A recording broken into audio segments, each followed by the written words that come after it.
Oh, did you steal him from me? Yeah. Oh, I'm not even wearing a hat today.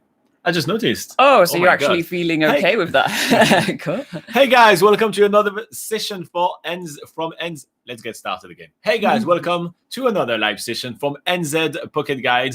We're here to answer all your questions about traveling in New Zealand. We have an entire hour. You go on the live chat, you ask us your questions about traveling in New Zealand, and we answer them because we kind of are the experts of traveling in New Zealand. Yeah. But Laura, why are we the experts? Oh, sorry for jumping in there. That's Robin, and I'm Laura, and we're the team behind NZPocketGuide.com, which is New Zealand's largest travel guide because it literally has thousands and thousands of articles to help you plan the perfect trip to New Zealand. Of course, once you can actually come to New Zealand. But it's the best place to go and get your travel questions answered because, yeah, we cover all things to do with traveling around New Zealand, whether you're doing 2 weeks in a camper van around the whole country or staying for a full year doing a working holiday. We cover all that good stuff on nzpocketguide.com. So make sure to go check that out if you need to get any questions answered on traveling in New Zealand. But if you're not really into reading, which, you know, sometimes it can be a bit tedious, we also do this live Q&A session every single Sunday at 8 a.m. New Zealand time for you guys to come onto the live chat and ask your travel questions. Straight to us. The ball's over there for the time. Okay. Can you grab it for me? It's not actually. So, so just so you know, for times around the world, we're a little bit all over the place this morning, it would seem. But just so you know, for times around the world, like I say, it is 8 a.m. New Zealand time on a Sunday. But around the world, that would be on a Saturday evening in Europe, around 9 or 10 p.m. in the UK and France. In the US, that would be on a Saturday afternoon around, what was it? Can I see? 4 p.m. EST and 1 p.m. EST, or maybe that's the other way around. In Australia, that's bright and early on a Sunday morning at 6:30 a.m. or 6 a.m.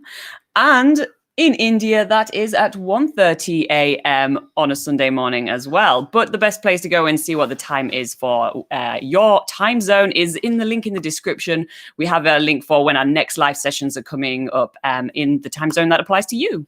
And Aju says that it's 11 p.m. in Dubai. Wait, what? You guys are running an hour ahead?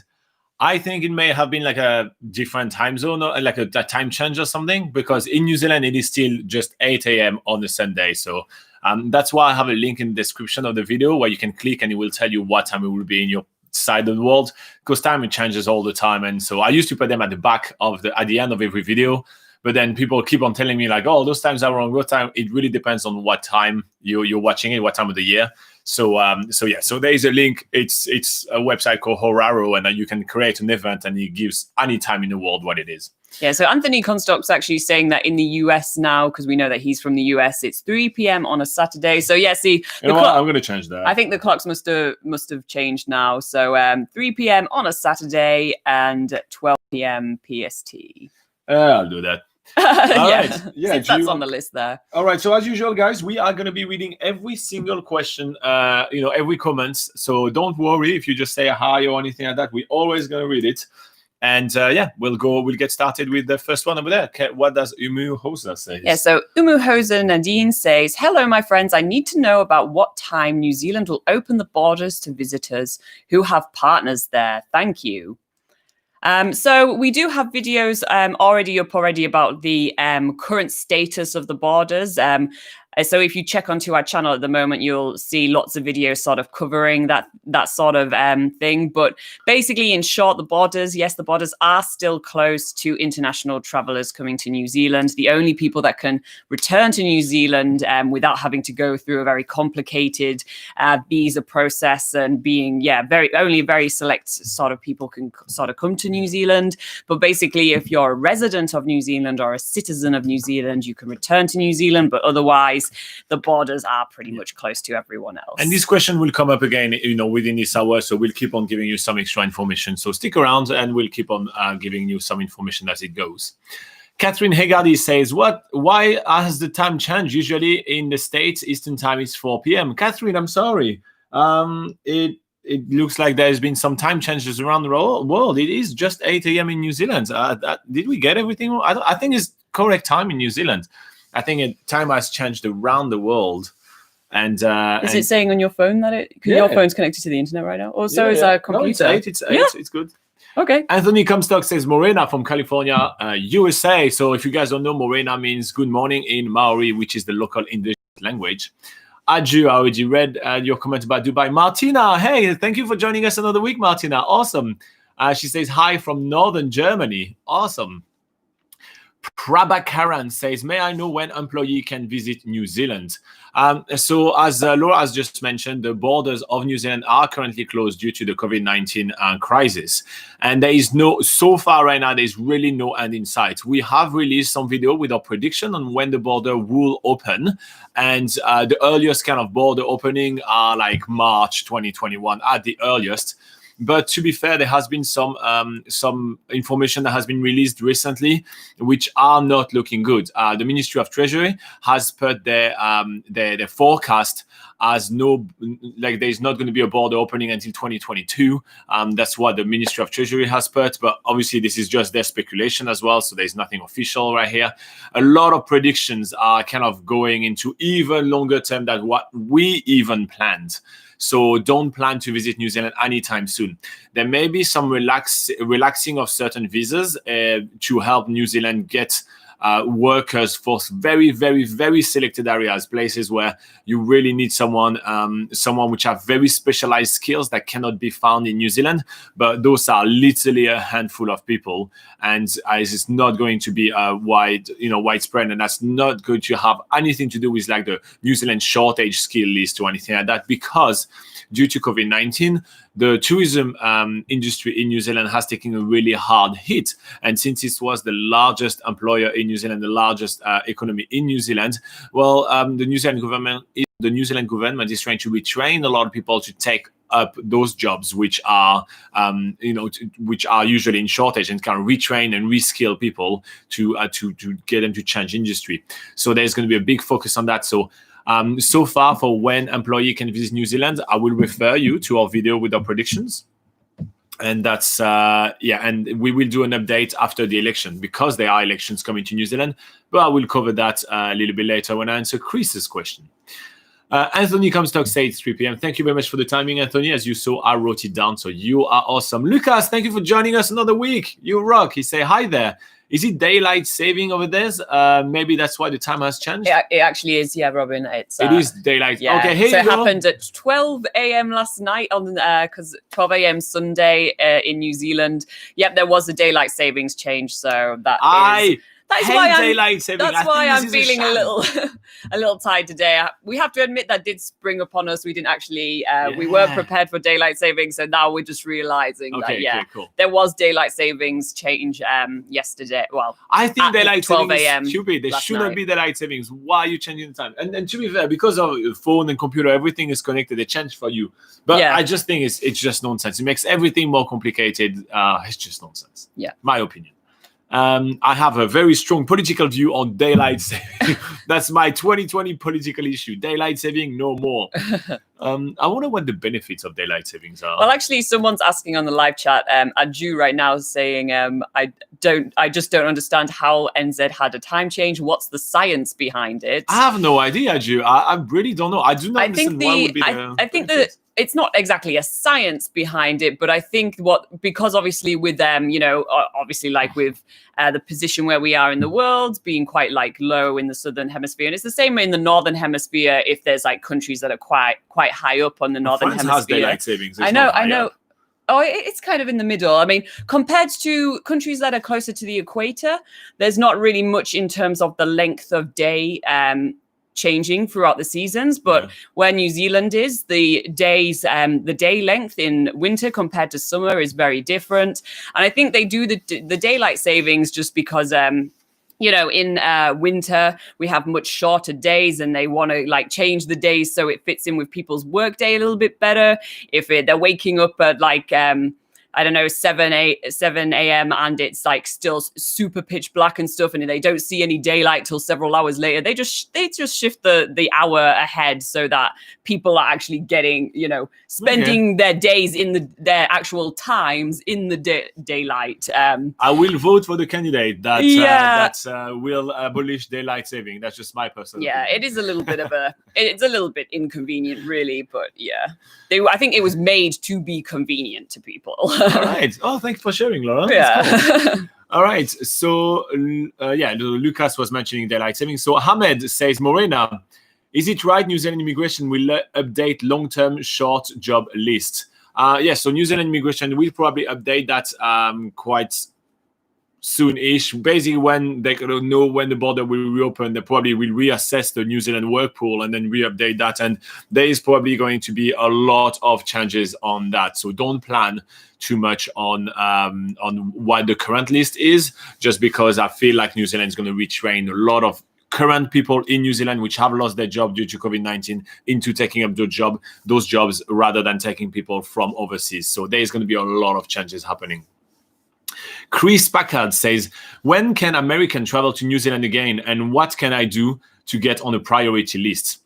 So, Chris, there is no priority list, right? The one kind of priority item, which is people that can come right here, are people which are really needed in New Zealand. They are doctors, nurses, and those kind of professions which are needed right now and are emergency. They call them emergency workers. Or essential workers. Yeah, I think that's emergency workers. Okay. And you also have the essential workers, which are people which is another type of workers, basically, which are people that we can't find those skills right now. So I'm going to take an example, which is probably not that.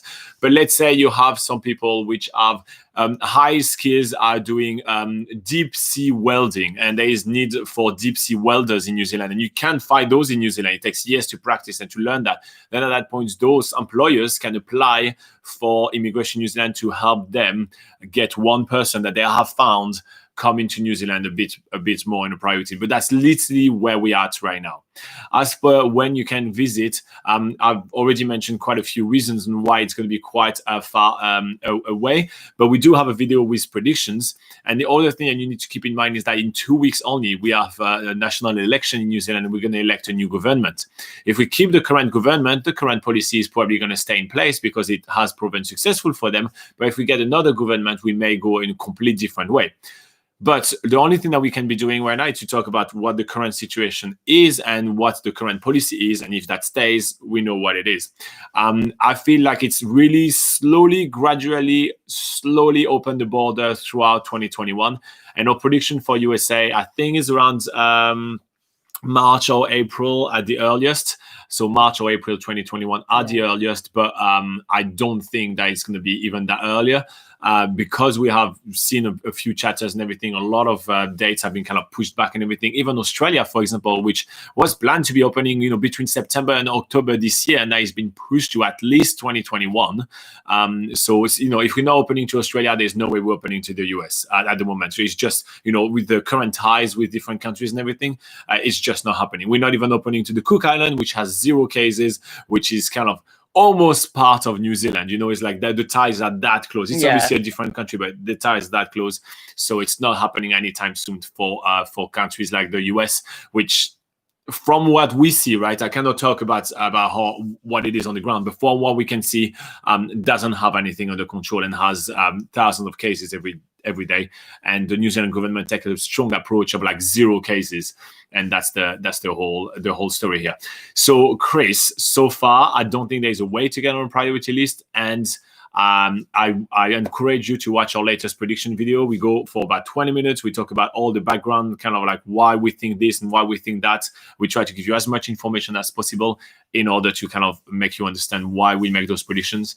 But we will update the video anyway. So we do that about every single month. So I think we probably will do one either next week, or either we are going to do one just after the election, just so we know who has been elected and so we know which path is going to go. And that's probably what we're going to be doing. So consider that in the next couple of weeks, we will have a video with a major update on when will the border open, in our opinion, obviously.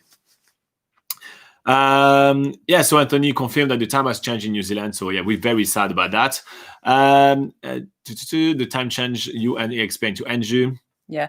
Just so you guys know, also on your YouTube, if you've already subscribed, there's the subscribe underneath this video right now. Next to the subscribe button, there should be a little bell icon. So if you click on the bell icon, it actually gives you notifications on YouTube for when we're actually going to be on. So that way you don't have to actually keep an eye on the time and stuff. You should get a notification on your phone when we're about to go live. And also when you see every time we finish a live video like this one, when we finish, we schedule the next one, and there's an option for you guys to set a reminder so that you can get a notification before we're about to start as well. So that's another way to also not miss us if there is any of these crazy time changes from daylight savings. Cool. Milan Kuwait say, any update about international student visa processing? Any predictions for border open for international students, especially from Sri Lanka? Is it possible to join in for February intake in 2021? So we did make a video about to update for student visa, because we think that students may come in a little bit earlier because they stay longer, so you can cope with the quarantine and everything. But you have to keep in mind that you probably will have to pay for your quarantine fees and stay for your 2 weeks in isolation and all that, in government managed isolation and all that. However, there are already being some major university in New Zealand that have cancelled intake for February 21, which is spring 2021 in the US. And so I'm going to give you some background right here. We got an email from a guy from the US, which the name just escaped me right now, but he sent us a copy of what his university in the US told him.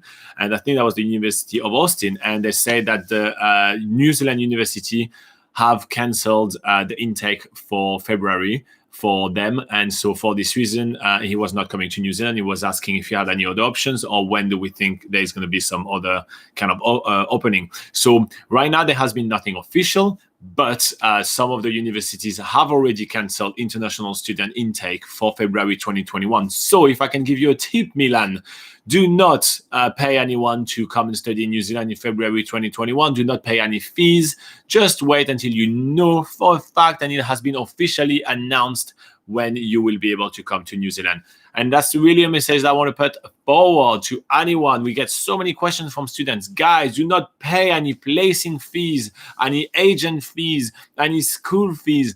None of that. The situation is completely uncertain. There is absolutely no certainty right now. Do not give your money to people until you know for a fact you can come to New Zealand, no matter how trustworthy this source can be. There has been some major travel companies which have gone bankrupt, and hundreds and thousands of people have lost their money.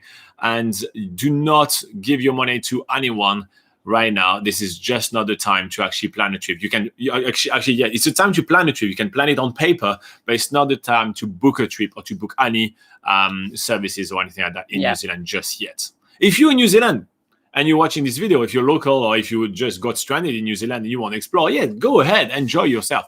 But if you are overseas right now, do not plan a trip coming to New Zealand just yet. You can do, all your research and know what you want to do and all that. And that's why we keep those live sessions up. We have discussion quite often, like, should we stop doing that right now? Because it's, COVID-19 has just stopped completely tourism. But we feel like, people may have extra time to plan and dream about a trip. And that's why we keep on producing content for you guys. But do not book any trip right now. Just obviously, if you feel like doing it, I'm not your dad, right? Yeah, but it's just advice. But it's really my strong advice.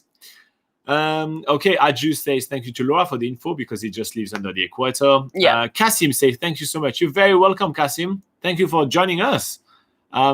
Chris Bakar says thanks for that thorough answer. Maybe write a really nice letter to the Prime Minister.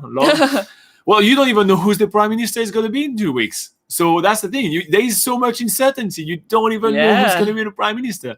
I mean, she's leading very much in the polls. So, it's likely. But, if you're from the US, you know that the polls are not always right.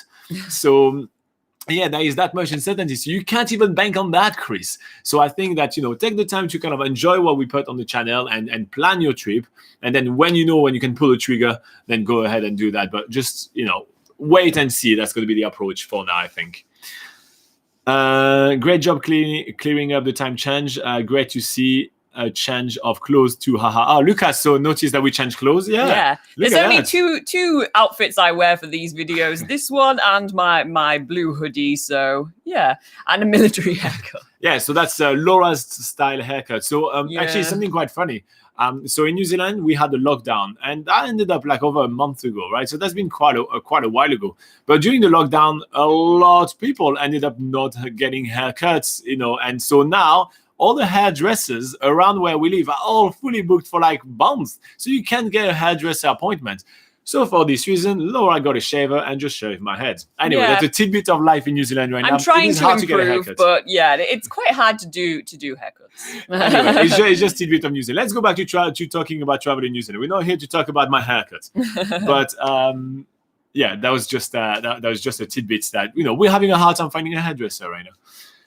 Kayleen says, I love your channel. Just curious about how the fruit picking industry is doing now in New Zealand, that there are lesser manpower around. So, Kayleen, that's a really good question. There is actually quite a lot of struggle in New Zealand. So what the New Zealand government has done is that people that were currently in New Zealand on a working holiday visa that were about to expire, they all got an extension for a few months, but this extension only allowed them to work in the horticultural jobs, which is basically fruit picking. And so that helped relieve a little bit of the work needed for all the fruit picking and everything. But they are hurting a lot, and they really do need a lot of manpower. So there is a lot of regions even that advertise on come and do some fruit picking in Hawke's Bay or those kind of things, and they're working really hard in trying to get some workers there. But yeah, they are hurting right now, and they are figuring it out. So I think it's going to work, but also going to mean a lot of overtime for people that decide to pick those jobs, and therefore a lot of money. So if you feel like you've been hurt financially and you feel like you want to go do some fruit picking, you can go ahead with that. Also, the fruit picking season in New Zealand is around the end of summer. So that's around like March time. And the sort of COVID thing sort of hit, started to affect New Zealand around March this year. So that was when there was still quite a few workers still in the country to do the picking season, the last picking season that's been. But the upcoming picking season coming up, obviously there's a lot less workers now, so we might see it being a lot more challenging for the fruit picking industry this time around.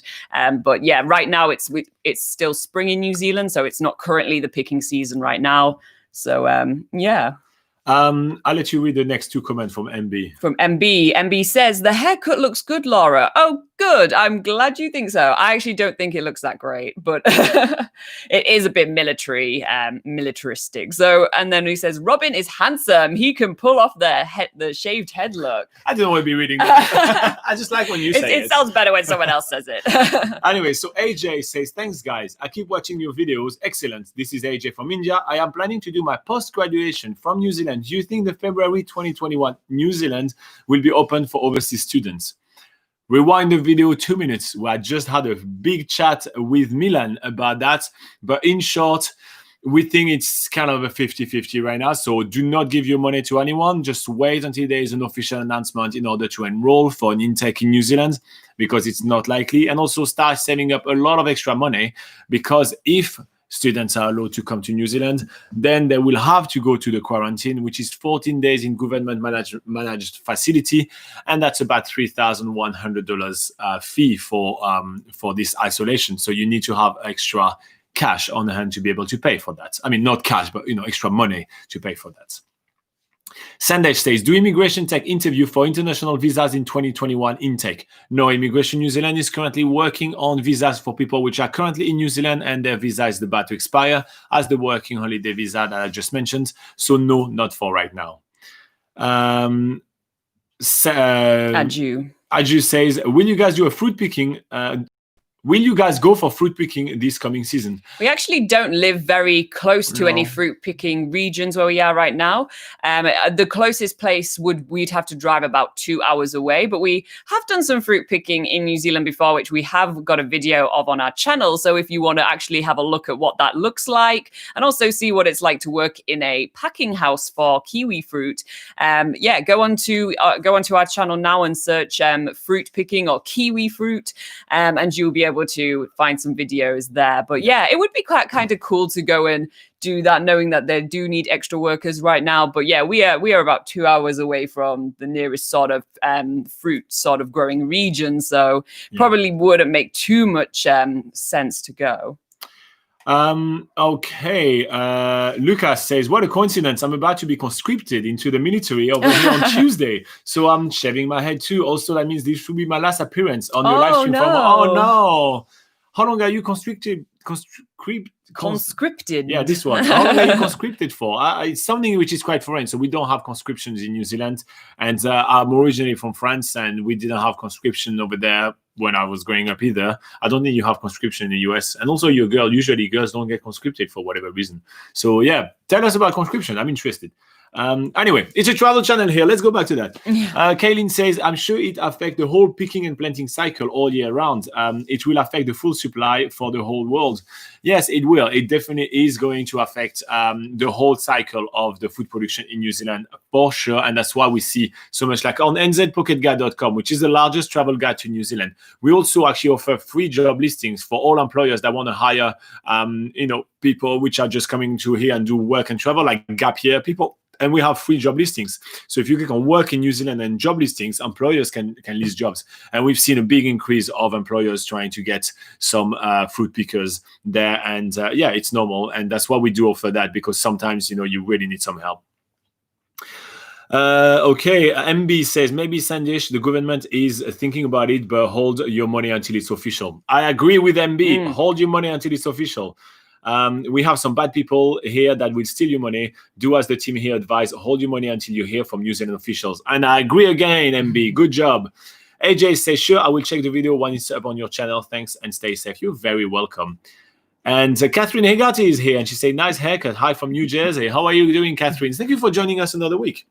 Okay, guys, while you're getting warmed up with some more questions, we just finished a little bit of chit-chat portions. We do have some questions about traveling, and this question is about penguins, and we love penguins. So let's talk about penguins. Yes, so we did get a question from Catherine from Hamilton saying, awesome, my children aged 8, 6, and 4, Leanne, Michael, and Emily, are loving your videos for planning our South Island road trip. We can only do one blue penguin encounter. Would you recommend the Royal Albatross Centre or the Blue Penguin Colony in Oamaru if you could only pick one? Thanks. All right. So I love that you guys are watching us as a family. I think it's awesome. So I want to, Laura said your name. I want to say your name as well. So hi, Catherine. Hi, Lynn. Hi, Emily. And hi, Michael. Leanne, Michael, and Emily. I'm terrible at pronouncing them, so I'm sorry. All right, cool. So there are multiple places to see penguins, to see the little blue penguins in the South Island of New Zealand, and they are all pretty awesome. One of the good things with our channel is that we go to most places around New Zealand. So we do have videos about all 3 of the best places to see the blue penguins. So that's Oamaru, that's Dunedin, but there is also an awesome blue penguin colony in Akaroa. So we're going to give you a bit of information about all 3 of them so you can choose which one is the best for you. Laura, do you want to give us a bit of the difference between all of them and tell us about them? So between those 3 different companies, they are actually all quite different experiences. In Oamaru, on the Oamaru Little Blue Penguin Colony, they have quite an interesting setup where they've got some artificial nesting boxes in sort of a central area. And then they have sort of seating in a sort of like stands, like if you go to like a sports, like if you go to rugby or something, you're go penguins, go penguins, you're go sort penguins. of sat in the stands which are tiered, so everyone can sort of see the penguins. But of course, like it's still all like natural for the penguins. Like you see them coming from the ocean, sort of waddling onto shore, going through some little tunnels that have been made for the penguins, and going into nesting boxes that have been made for the penguins. So the penguins are free. It's not like any weird thing where the penguins are kept there against their will or anything. But it's more of a sort of like, it's all, it's a man-made sort of environment. It's got artificial lighting everywhere, which is perfect to see the penguins. It makes it the show really clear. You can see what's happening. There's commentary from a lady that's on the microphone. She's telling you, about the life cycle of the penguins, sort of explaining some of their behaviors as well. So you sort of get a really good viewing and learning experience from that. And yeah, you get to pretty much guarantee seeing penguins, quite close up, really clearly. So that's the thing with Oamaru. at the Royal Albatross Centre, which is on the Otago Peninsula near Dunedin. They kind of have a similar thing, but it's in a more sort of natural environment. It's at a place called Pilot's Beach, which is just underneath the Royal Albatross Centre. And they just have a few sort of like boardwalk stands that it's are like a deck. You're just standing boardwalk on a deck. stands. Yeah, deck is a better word. I don't know what I'm talking about. But yeah, they have like sort of decks sort of around their natural nesting areas. You see them coming up onto the beach, and they have lights, so you can still see the penguins quite well, but they are dimmer than at the Oamaru Oamaru penguin colony. So you still get to see them quite well, but it's a little darker. It can be a little harder to see. And because on the decks as well, there's not different tiers, levels for people to stand on, it might be a little harder for the kids to sort of get, maybe to the front of the deck to see what's happening. It's a bit more crowded, I guess, when there's a lot of people. Maybe that's not the case actually now when there's not so much international tourists. So perhaps that would be different. But and that's probably why Catherine is taking her kids traveling now. It's the perfect time. Yes, exactly. So it actually might be a much more intimate experience, and you might not see that as a problem at all. But they do have, again, commentary on that tour as well, so they can sort of tell you about the blue penguins. And yeah, that's kind of like, it's different because it is more of a natural environment. You still get to see loads of penguins. You actually can see the formation in the water of them coming in what they call rafts. They're not literally on boats or anything, but they sort of group together and make this sort of what looks like a raft coming into shore. And then you see them all waddling into their nests. And actually, you do get pretty close to them as well. We were like, I don't know, maybe a couple of meters away from some of them. They just sort of walk on their own accord, and sometimes they can waddle right past where, like on the deck where you're standing. So yeah, it's probably a more closer encounter, but yeah, maybe it would be harder for the kids to see. It's not super brightly lit. Pohatu penguins in Akaroa. Yeah, so next, another option which you didn't put on your list, but you might want to consider is the Pohatu Penguins tour, which is in Akaroa. And this is a even more intimate experience. You are going to actually the largest little blue penguin colony in New Zealand. So they do have the largest amount of penguins that come here. And they're also a different type of little blue penguin. They're called white flippered little blue penguins. So that just means they have white flippers sort of lighter color flippers, let's be honest. Yeah, well, it's just like sort of like white streaks underneath their flippers. They look all pretty much the same, but that's just a little factoid for you there. So what a really cool thing with that, and it is a very good tour for kids. They first of all, they take you from Akaroa in their in a minibus because it's a little bit of a sort of interesting gravel road to get to the penguin colony. So they prefer to take people in their own vehicles that are 4-wheel drive rather than getting people to drive there themselves. But on the way, you get to see amazing views of Akaroa and the Akaroa harbour as you're driving up, and getting to, you get to go to a lookout, you get to go to a little wetter sort of little hideout thing, like there's like a little wetter box and stuff, so if there's any wetter in there, you get to see there's like lots of little interesting other wildlife things to do on your way to the penguin colony. And then once you get to the penguin colony, it's also on a working farm, so once you get there, the sheep come in because they know that the on tours they get fed, so the kids can go and feed the sheep, which is just really hilarious, fun way to sort of start the tour. And then because they do conservation work at Pohatu Penguins, where they sort of save little blue penguins that are little chicks that have, maybe they've been abandoned in their nest, they do a little bit of a sort of rehabilitation thing. They can get you to gather around, put special camo clothes on you, so you don't nothing's too scary for the penguins. And then you basically get to watch a little penguin chick feeding, which is really interesting and unique. And then after that, you get to do a short walking tour to various lookout points where you can see the little blue penguins coming back to shore, checking nests where there have been penguins and stuff. And it is more of an intimate, small group experience.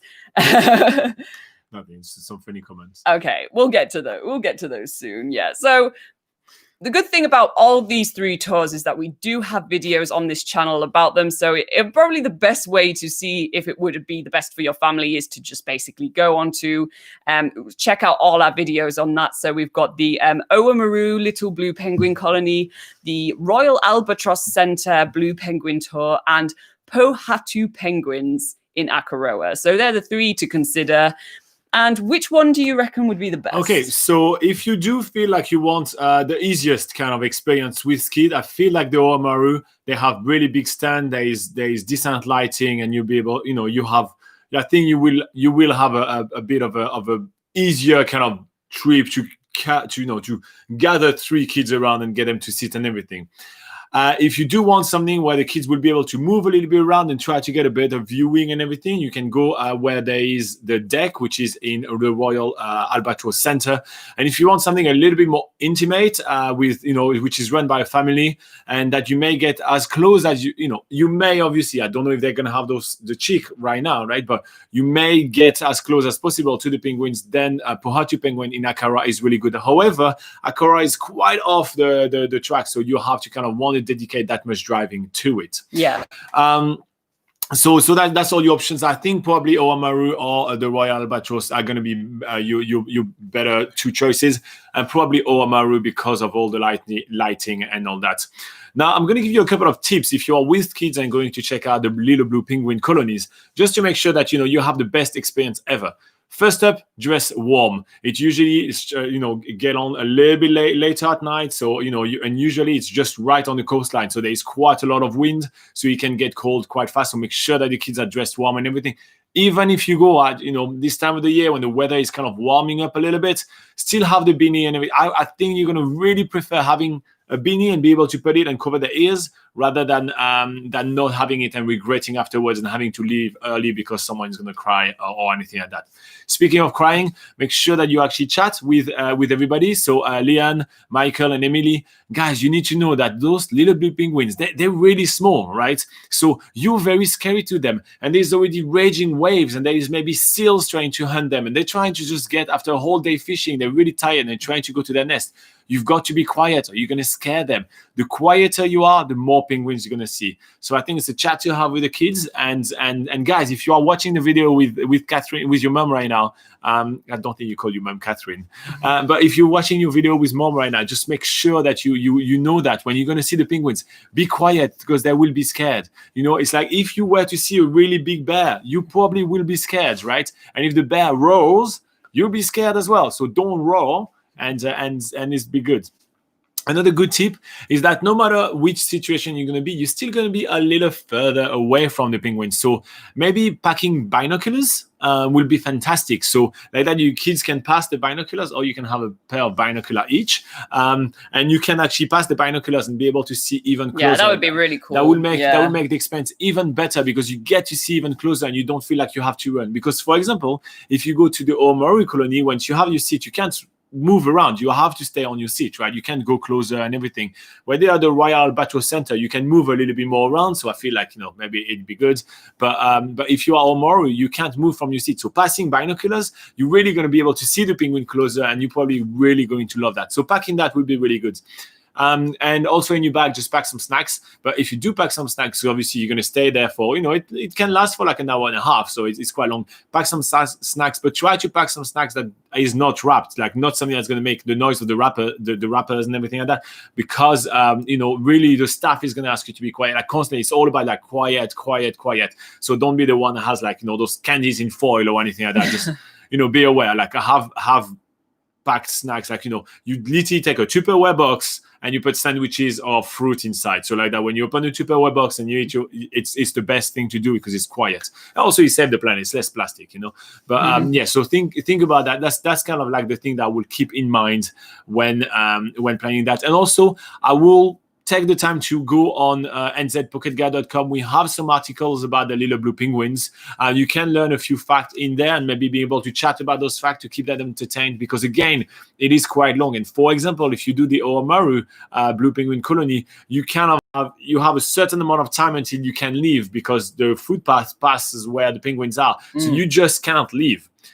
So that means, make sure that the kids are going to be entertained. They've been to the toilets. They are well rested because, that may last up to like 9:30, 10 p.m. Sometimes. So just be aware that this is happening. Anyways, just a few tips for a really enjoyable experience because it's an exceptional experience. We love it. Yes. But I just want to make sure that the kids too enjoy it.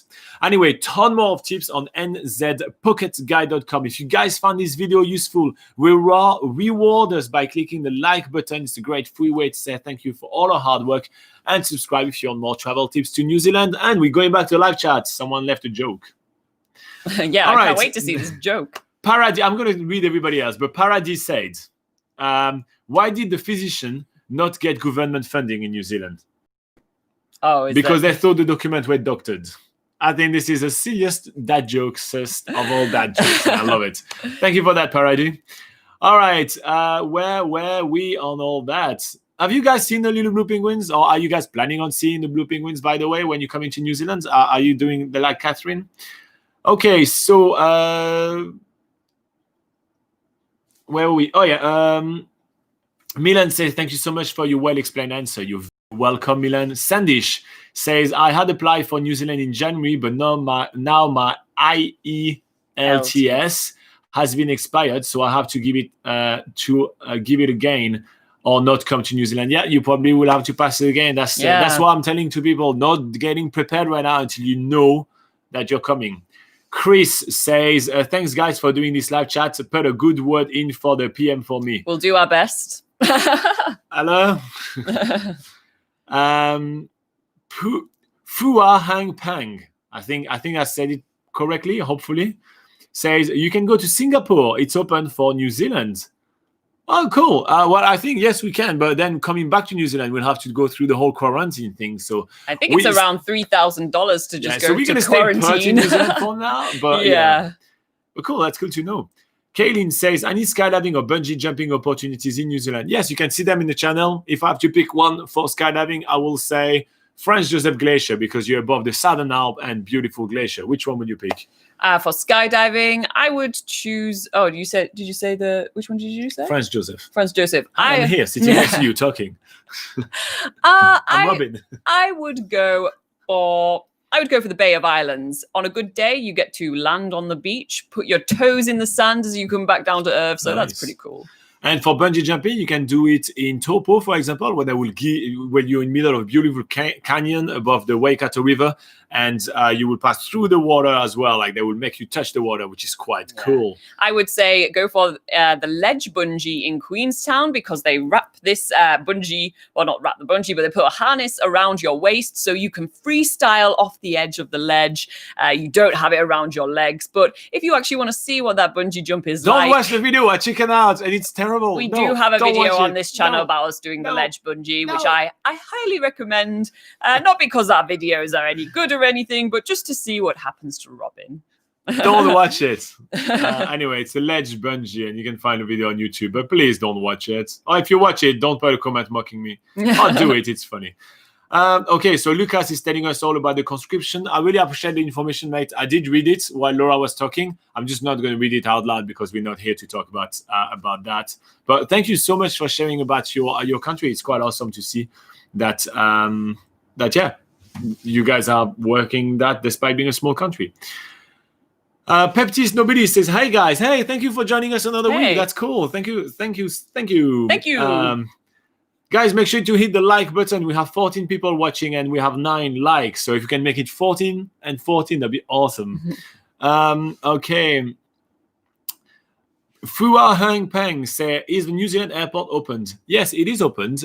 So, for example, Auckland Airport is opened. They have built some separation between the international terminal and the international. The international terminal that is with New Zealanders in it, and the international terminal without New Zealanders in there, just to separate everyone and to do all the quarantine stuff.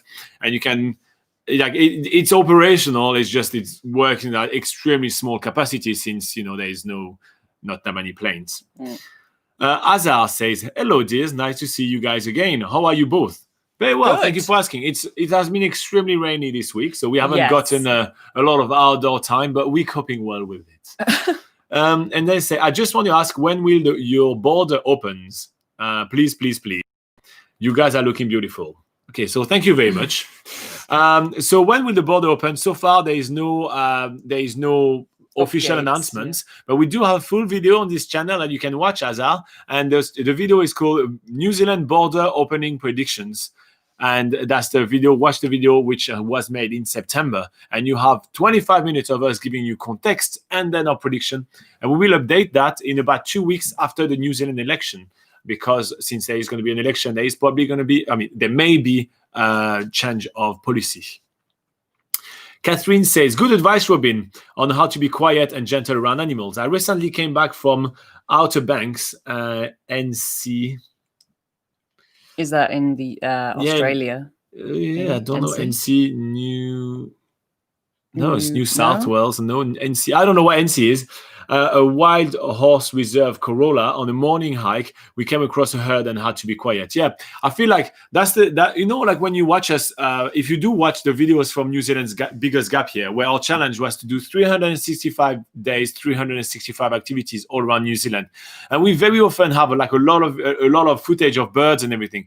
We are by no means at making videos or good with animals and everything.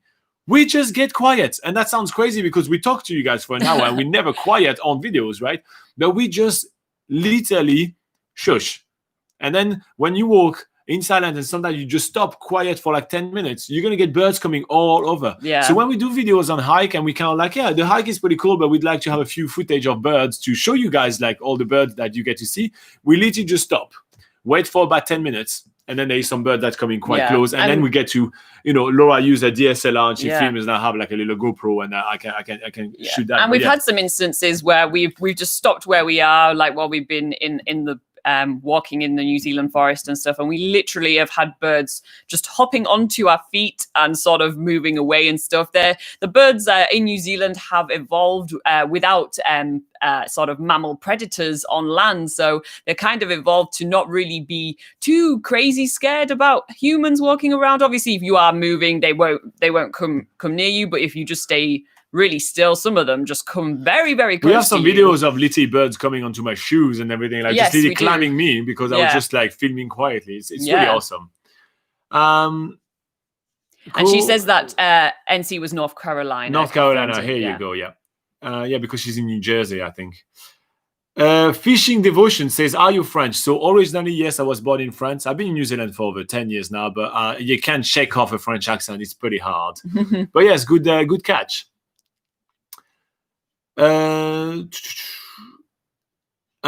Nobody says, is it true that bread and pastry is not good in New Zealand? Robin, you are French, no? If you compare to French bakeries.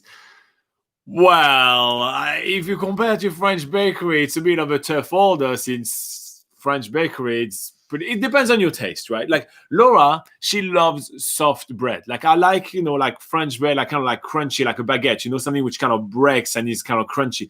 But Laura loves like sliced square, soft breads that is just good to be fed to a baby. Yeah. And so I think there's a thing that if you're from Europe, if you're from places like France, Germany, that sort of thing, your taste in bread is usually quite different to say the English style taste in bread or the American. And New Zealand is a lot more American or English than it is like other European countries. So you find them like things are usually a bit oilier, a bit fattier, a bit less, there's less less crunch to it. It's more like just, this is the shape of a croissant, so we'll call that a croissant, even if it's just really doesn't taste at all like a croissant. So, but there are a few like really good bakeries around the country that kind of really will surprise you. Like actually yesterday we went to a bakery and they had an amazing cheesecake, and which is not necessarily the most French pastry like at all, but that was a very, very, very good cheesecake. So here you go. It changes, and you know what? Just experience New Zealand for the beautiful landscape and the nature. New Zealand is not a country that you visit because you're into food. Yes. There are other places that you're gonna have much better time. You go to Paris and to all the Parisian restaurants if you want to experience food. If you go to New Zealand, it's for the outdoors and the landscape. But not the food. Yes, but honestly, there are some fantastic food. Like, they cook the lamb deliciously. Like, they're really good at doing lamb. I was going to say, in New Zealand, there are some hanging is amazing. There are some hidden gems, but they are hidden. It's quite hard to find. Don't expect to be getting amazing quality at every cafe you're going to. It's going to be mostly average, and sometimes you're going to get some good surprises. Yeah. Where are we? Okay. PPK Rodcar says, our airport, other than Auckland International Open, our government is doing an awesome job dealing with the outbreak. Cheers. Okay, so Christchurch Airport is open as well, but I don't know if they're taking any international flight. And then the local airport in New Zealand are open since we do local flights. So you can fly from Auckland to Queenstown, you can fly from Christchurch to Rotorua. You can do all those connections. So all the airports are open in New Zealand. They just at much lower capacity. New Zealand takes 1,500 refugees per year. That's what MB says. 15,000. No. Oh, 1,500, yeah. Here you go. Cool. He corrected himself. Yeah. Fra Heng Peng says, do I come to New Zealand? Yes, if you're coming right now, you have to do 2 weeks quarantine. If you guys want to do the full word, it's so much easier for us to quickly read them, by the way, just saying. But yes, you do at the moment, yes, you have to do the 2 weeks quarantine. And depending on for how long you come into New Zealand and depending on your condition and your citizenship and all that, you may even have to pay for those 2 week quarantine, and the fee is around 3,000 New Zealand dollars. Azar says, when will you start taking refugees? There is no information on that at the moment, Azar. I'm very sorry about that. We do not know just yet because of the whole crisis. They really just focus on managing the crisis, and that is it. Infotainment says, is college going to open in 2021? I strongly suggest you to rewind the video. We actually addressed this question about 3 times so far this morning. So check that out. And every of the 3 times I give a different a different piece of information. So keep on watching. MB says, Laura is English. Of course she likes sliced white bread, lol. Yeah, mock her. Yeah. I do like sliced white bread, but we actually make our own bread now, because most in New Zealand, getting bread that's not wrapped in plastic is very hard to find. Yes. So, when you go to supermarkets, they don't come in like those paper bags that you kind of used to. They come in like big pieces of plastic, and so it kind of infuriates us, the amount of plastic that there is. So even if you go to like the bakery section in the supermarkets, even baguettes are all wrapped in plastic. So what Robin and I do, we just bake our own bread, and it's actually really easy to do and does taste quite good, maybe even better. Does it? That does quite good. Oh, sass. Maybe not. It does not to the French standards, obviously. No, it does taste really good. I'm just being sassy today. Well, we just established at the beginning of the video that we got an hour less of sleep. So I have reasons to be sassy. Okay, where are we? Lucas says, don't worry, I understand if you don't read the message aloud above. It's Travel Channel after all. So travel question then. Which of the big 3 cities have the best weather in your opinion? It's New Zealand weather. It changes all the time. There is 4 seasons in one day in New Zealand. But if you want to guarantee the highest amount of sun hours in New Zealand, as a fun factoid, as Laura used the word today, you can go to Nelson. It actually is the city in New Zealand with the highest amount of sun hours every year. Yeah. Well, so when he refers to the big 3 cities, I imagine he's referring to Auckland, Christchurch, and Wellington. Yeah. So if what you're looking for is the warmest weather, obviously Auckland is the warmest because it's higher. It's higher. It's higher up the country, being where we are in the world. If you're higher up, if you're higher north, that's the warmest weather compared to south, because you're getting closer to the equator because we're at the southern hemisphere. Wellington, in terms of weather, is very, very renowned for being super windy, which can drive you a little crazy after a while. Wellington's more known for being super, super windy, which means that the weather changes a lot more often. It can be showering, like pouring down with rain for 10 minutes, and then all of a sudden it can be super sunny. So Wellington is where you'll find the most change in weather, but it's still warmer usually than down in Christchurch. Christchurch is a little cooler down there, but the weather is less changeable. So there's not crazy differences, but that's what we can tell you. Catherine Higati is talking about North Carolina, and she even said there's some turtle that goes to nest there. That's awesome. Oh, nice. That's cool. I want to see turtles. Yeah. Michael Marino has noticed my new haircut and said, nice work, Laura. So he knows already. Okay, he knows. thank you. Thanks for noticing, mate. Peptis Nobilis say, I could open a bakery in that case with French pastry so you can enjoy nature and food. Yes, that would be a good idea. There are French cafes are quite popular in New Zealand's largest cities. Like there's French cafes in Auckland, Rotorua, Wellington and stuff. But would you say they're as good? Yeah, they're okay. They're not as good. They're okay. They just, because they're French cafes, they usually kind of hike the price up a little bit. For that, but to be quite frank with you guys, we're not necessarily the biggest foodies. Like, if we go to a place like Rotorua, we will have like 10 activities to do, and there's one which is barely related to food. Food is usually like on the the last us, thing that we think about when we personally travel. So but that doesn't mean we don't enjoy good food. Right? It's just like, if I have a choice to sit for like an hour and do like a full meal, or go on doing a hike, or doing the luge, or doing the mountain whitewash biking, rafting, or doing rafting, I definitely pick this one, and I just eat quickly a sandwich on the go. That's kind of like, but everybody is very much different. So that's why, we give you some context on what we're saying as well. Mind Man says, I got accepted into the University of Waikato for a master in business. Do you know anything about the university and the city of Hamilton, which might be helpful to me before I come there? Thanks a lot. Mind Man, we have a full video on the channel about students in Hamilton. So you may want to check this one out. We literally talk about job and student life and all that in Hamilton. So just type Hamilton in the search bar of the channel, or type Hamilton NZ Pocket Guide on YouTube, and you'll find the video. And we talk about it for about, I think it's about 18 minutes. So you get plenty of information. And if you do have some follow-up questions, guys, know that you can put your questions in any comment of any of our videos, and then we print them like that, and we go over them during the live session. Or you can join us during the live session as well. And remember that if you want to say thank you for all our hard work, you can hit the like button. That's a great free way for you to say thank you for all our hard work. Despite the fact that it's late or early. It's too early for everyone right now. Yes, I'm still stuck with this time change.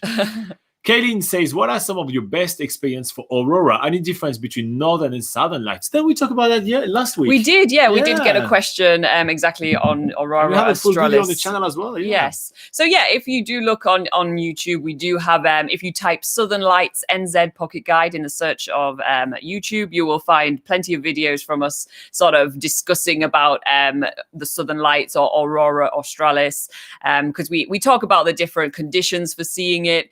And what it's like compared to the Northern Lights. But the thing to note with New Zealand is that compared to the countries like, say, Norway, which is really famous for seeing the Northern Lights, they are located, I feel like I'm doing quite a lot of geography lessons today.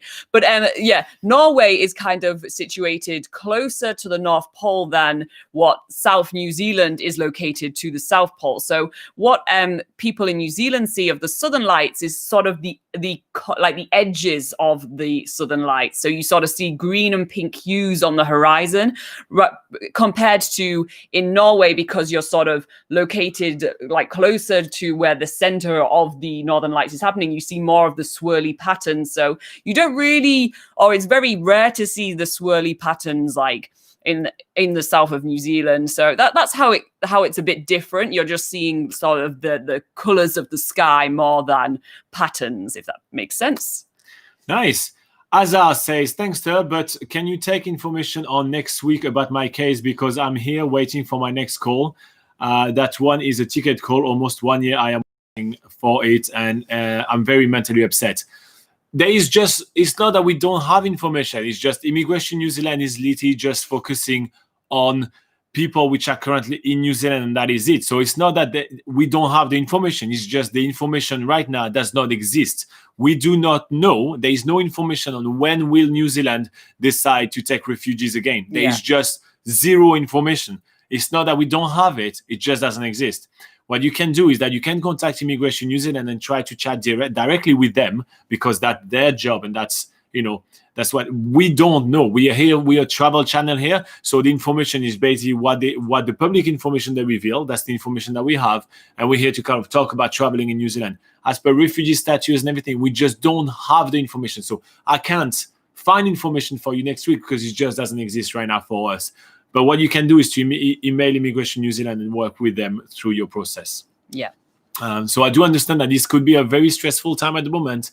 Just this is not the right outlet to get that information. With Travel Channel, we can't. There is a law in New Zealand as well that says that we do not have legally the right to give immigration advice to individuals because we're not registered immigration advisor. So for this reason, that's not legal for us to do that. So we can talk in general terms, telling you Immigration New Zealand just doesn't process visa right now because that's just a factual information that they released. But I can't talk to you about your visa at all. I can't talk with people about the chance of permanent residency or any of that. We just can't do that. It's illegal for us to do that. Yeah. So that's not that we don't want to help you as that. It's just we just don't have the information.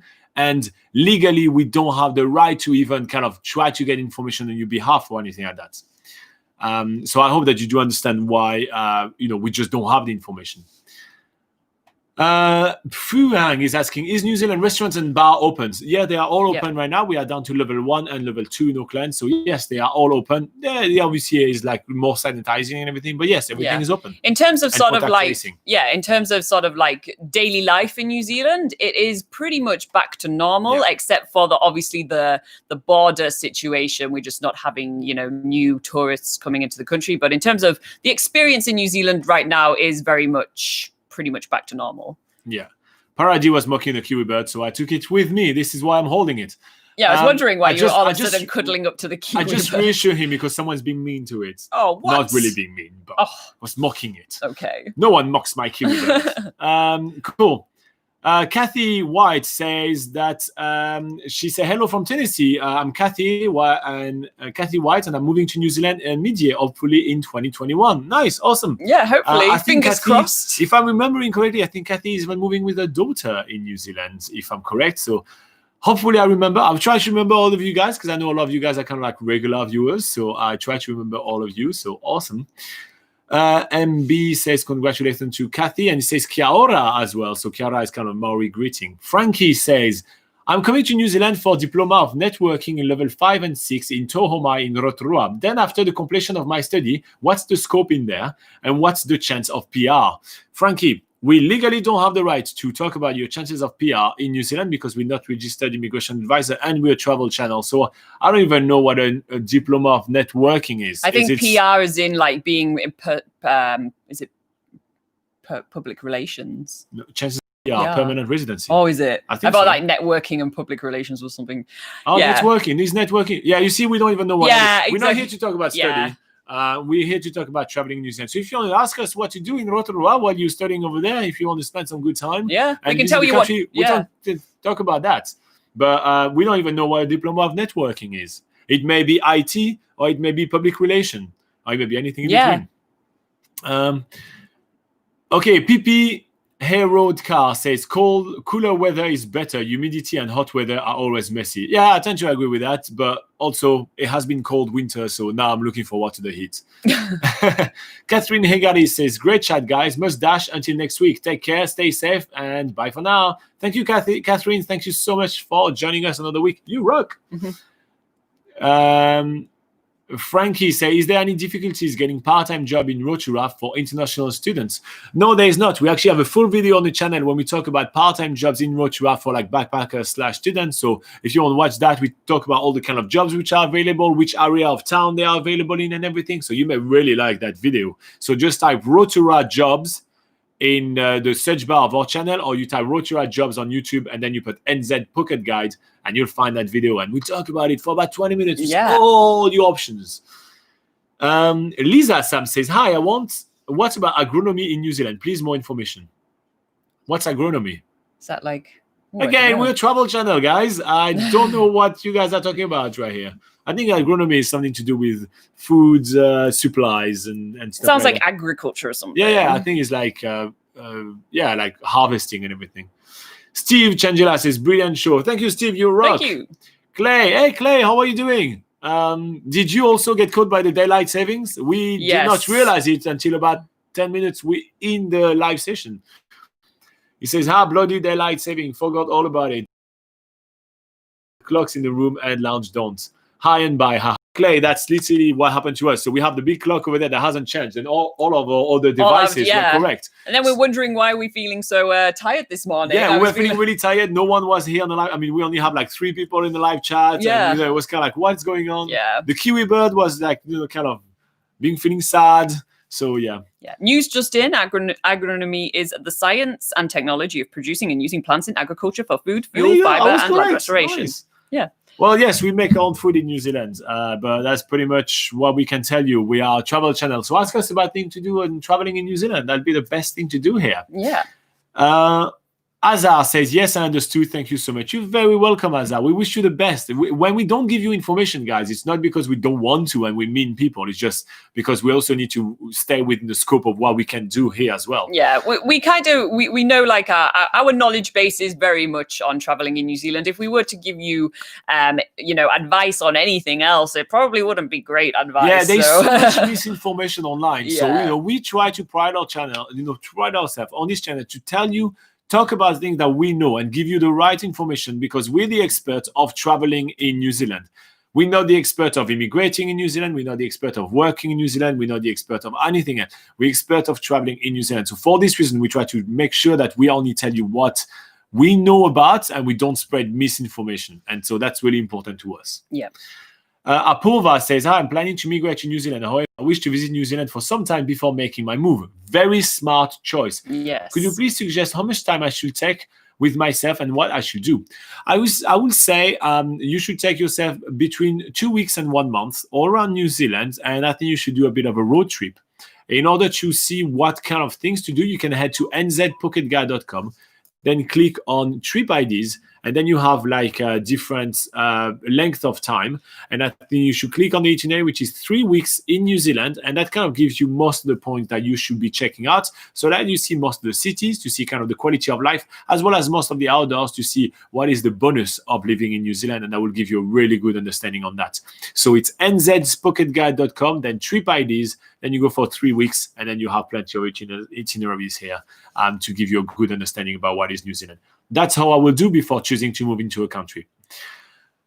Fua Hang say, are there masks in New Zealand? Yeah, about not even about a third of the people are wearing masks in public places, but not too much since we have very limited cases in New Zealand. But the availability of masks is great, so it is available. There's a small amount of active cases in New Zealand, and kind of people know where in which towns and they're happening. Like, so in the towns where they know that there have been cases, you do see especially older people just taking the precautions of putting masks on, but it's definitely not the case. Like, I know like from what I've seen from the media around the country, around the world, everyone's wearing masks in like big cities and high populated countries. But yeah, in New Zealand, it's because it's the coronavirus is contained so well, it's only very much people just taking extra precautions if they're in a town close to where they know there have been some cases. Okay, so there's a bunch of questions, so we're going to go a little bit quicker, guys. Yeah. So like that, you guys don't getting too sad that we don't answer your question. Mindman says, what do you think about the Maori language? Do you speak it? Any suggestion on what platform I can use to find people or courses to learn basic Maori? Thanks a lot.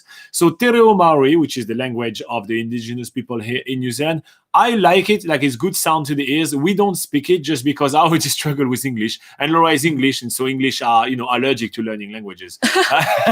True that. People from the UK don't do that.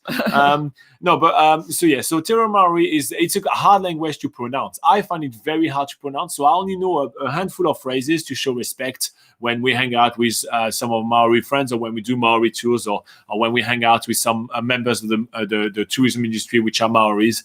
So I know a few phrases here and there, and most of the phrases that I learned from people. So I feel like the Maori culture and the Maori language is very much of a people culture and a people language. So you will learn it better from people. So when you come to New Zealand, immerse yourself into the culture and you'll learn it better.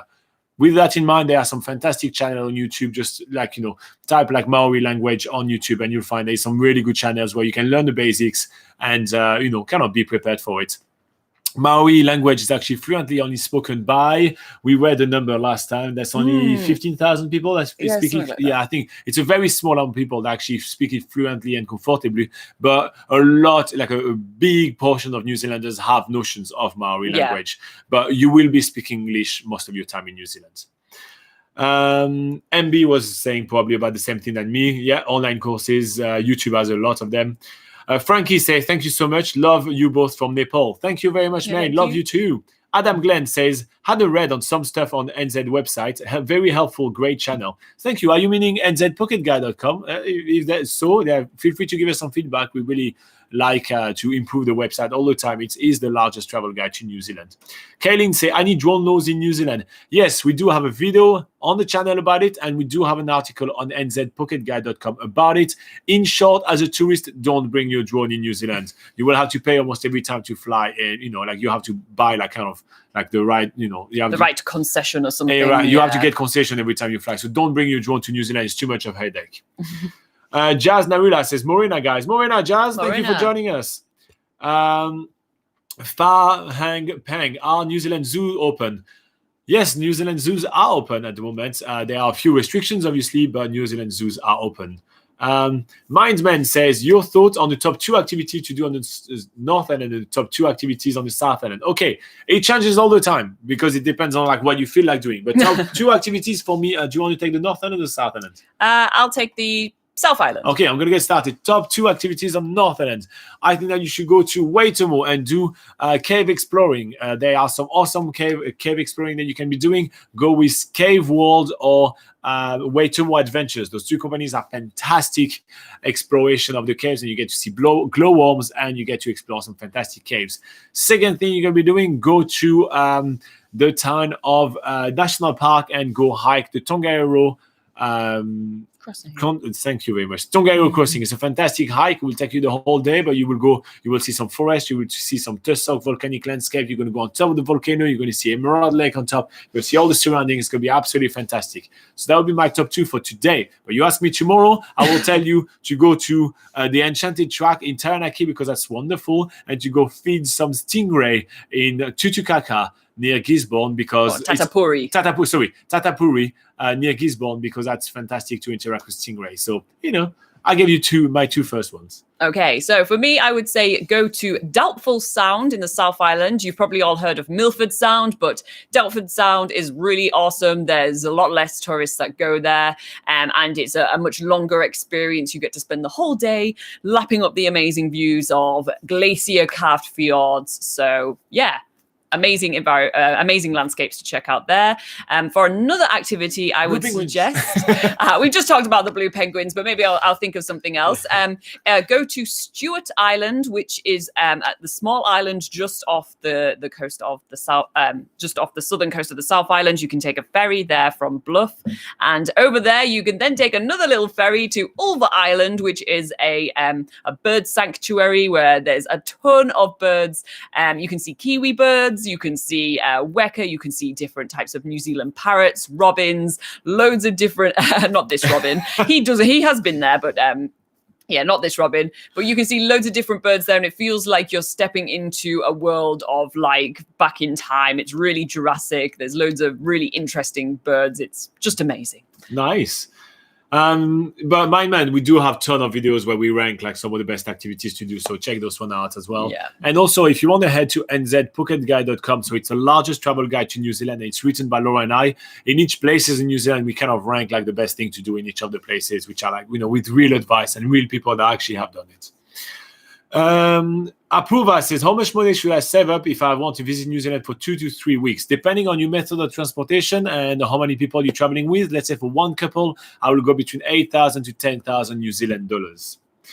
Adam says, yes, to my question, if it was the nzpocketguide.com. Awesome, Adam. Feel free to give some feedback and tell us what you think about the website. It's always very helpful to us to make it even better. MB says, the pronunciation of Teoro by many Kiwis make me cringe big time.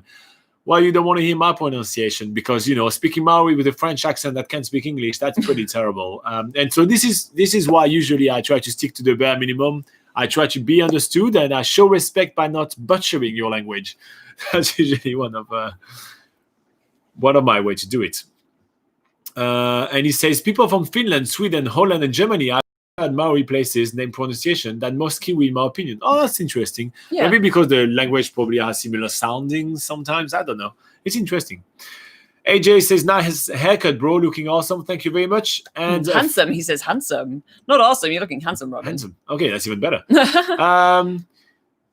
And yeah, so hello, Darwin says, either flight resumed to the Cook Island? Not yet. The borders are still closed with the Cook Island between New Zealand and there. So, okay, I think that we answered all your questions, guys. Thank you so much for joining us during the week. Before you leave, please hit the like button to tell YouTube that we actually are a useful channel and, you know, that we did a good job. And if you do have some questions that we didn't answer, you can put them in the comments of any of our videos. So you go pick any of our video, you put them in the comments, and then we print them and we answer them for you next week. Well. So yeah, you can do like Catherine and all her kids and get your answer to your question, which is awesome. We will be back next week at the same time, which is at 8 a.m. New Zealand time. If you want to know what time it is, despite the daylight savings in your country, you can check the link in the description below. There's a link, you click there and, you know, it kind of pops up and you can check at what time it's going to be. So it's quite handy. And in the meantime, thank you so much for joining us for another week, guys. That's really awesome. Really appreciate that you guys are always here with us, coming to talk about traveling in New Zealand. And I know those times are a bit uncertain, but we're here to give you hope and help you plan your trip to New Zealand for when you can travel to New Zealand. Because believe it or not, I know everything seems like, you know, dire right now, but there is hope at the end of the tunnel. Life will get back to normal at some point. So don't lose hope in traveling to New Zealand. Don't lose hope into planning an awesome journey through this amazing country, and keep on planning, keep the dream alive. You know, already, like every week, do like one little piece of your trip planning, or join us for the live session and keep that dream alive. Otherwise, you know, it's too easy to be very, very gloomy nowadays. So keep the hope alive. In the meantime, lots of heart from everybody: Darwin, Martina, Lucas, Pram, Fra, Wang Peng, AJ, MB, Adam, Jazz, Kaylin, Frankie, Mindman, Apurva, Azar, Clay, Steve, Lisa, Catherine, everybody, Milan. You guys are absolutely awesome. You rock. See you next week, same time. Bye-bye. See you next week and stay safe, people.